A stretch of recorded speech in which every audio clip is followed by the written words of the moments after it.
Check, 1, 2, 3, one. Then Ajar, then call me, some for go do look interview. Said, dear child, my boss. Why? My production team is here with me. Legacy Production International. I'm still have the JA pan it. I don't want to take it off. Take off one. We say Legacy Production International. And my manager right here, which is Patrick Mignot. Big up yourself, Patrick. Patrick said good promotion. But we're here to talk about ending 2025 on a high note. And I'm so excited to share what's on my heart. Yay! Christian life and business coach. And I like that she separated that, Johnny. Because sometimes we make business our life.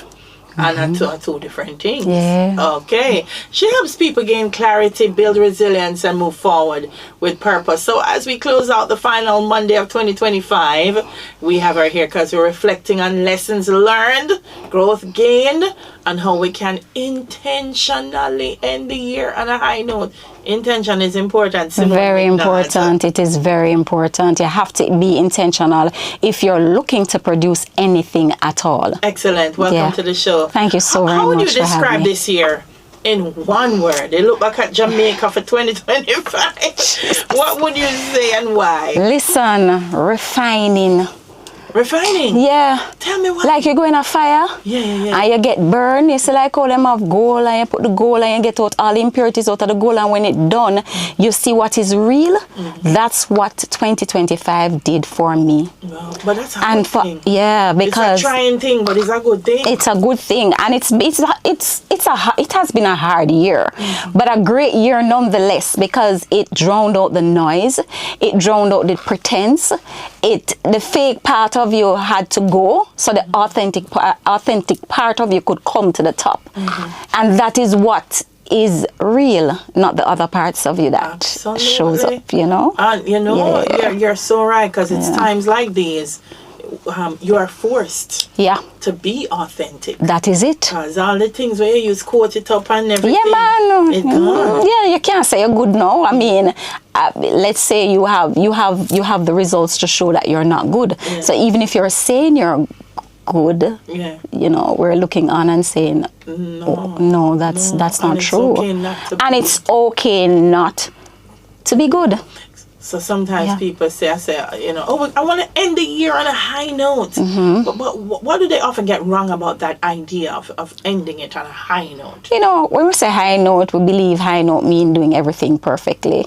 Like everything went well for you, Nothing went wrong, but it's the opposite. Because it all went wrong, but you're still here. And you're still resilient. And you're still pushing past all those obstacles that you enter the year with. And you are still ending with lessons that you have learned. Lessons that will travel with you for the rest of your life. Me no know if you did in a 2025 like me, but me learned some lesson in a 2025, Lady D. That taught me differently for where I'm going as I go. So it doesn't mean that everything is going to go well, but you are honest with yourselves. And sometimes high note is clarity. Sometimes high note is clarity. Yeah, that's very it's clarity. Important. I'm now clear. Yeah, the high note can be deceptive. Very deceptive. Can be deceptive. Yeah, so very deceptive. Make a party out. Make a end the year for a high note, so make a party. And then January 1 comes and the clarity is so that's good. Yeah. Reflection is there. Reflection brings you to a place of pause. Causes you to stop. Causes you to look back. So that you don't repeat patterns that was not working for you in the first place. You want to be effective personally. As you grow, you want to develop. Now, if you keep doing the same thing the same way and expect a different result, then we're going to have to call somebody for you. You're going to have to sit in front of them and they're going to have to help you. But when you reflect on what worked, what didn't work. And then you're going to move forward with what worked. And then you're going to grow in other areas of your life. But you're not reflecting to say, oh my God, look on the bad things them mama do, because sometimes we think reflection is to look at those bad areas. That's okay to see the bad areas and understand the role you played in allowing those things to happen. But it's also for you to pull out of those things the lessons learned. I know, because some people, they'll say, I didn't achieve this. It's very important to do so. But it's also important for you to understand that God is in control of your life.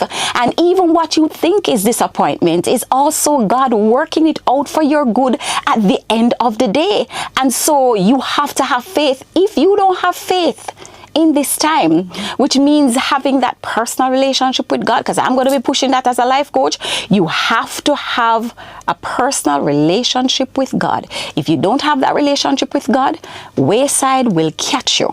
But when you do, even when things don't go the way you wanted them to go, you can still celebrate the good things that you have entered. You can still make peace and not feel like a failure.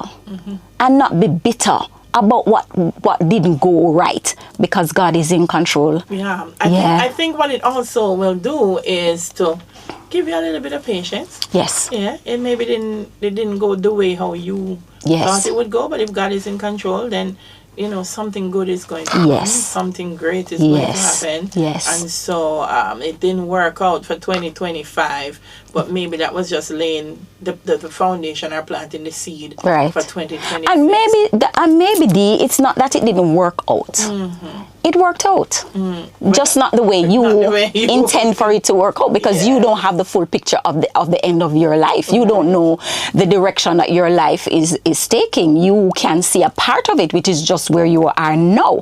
But where you're going to end up, the man who has the book on who you are becoming knows. And so he understands that even with this pause, even with this that you think didn't work out, worked out. And you can use what worked and continue on the journey. Journey. A lot of people feel guilty about it without ignoring the responsibility of not doing what we said we were going to do.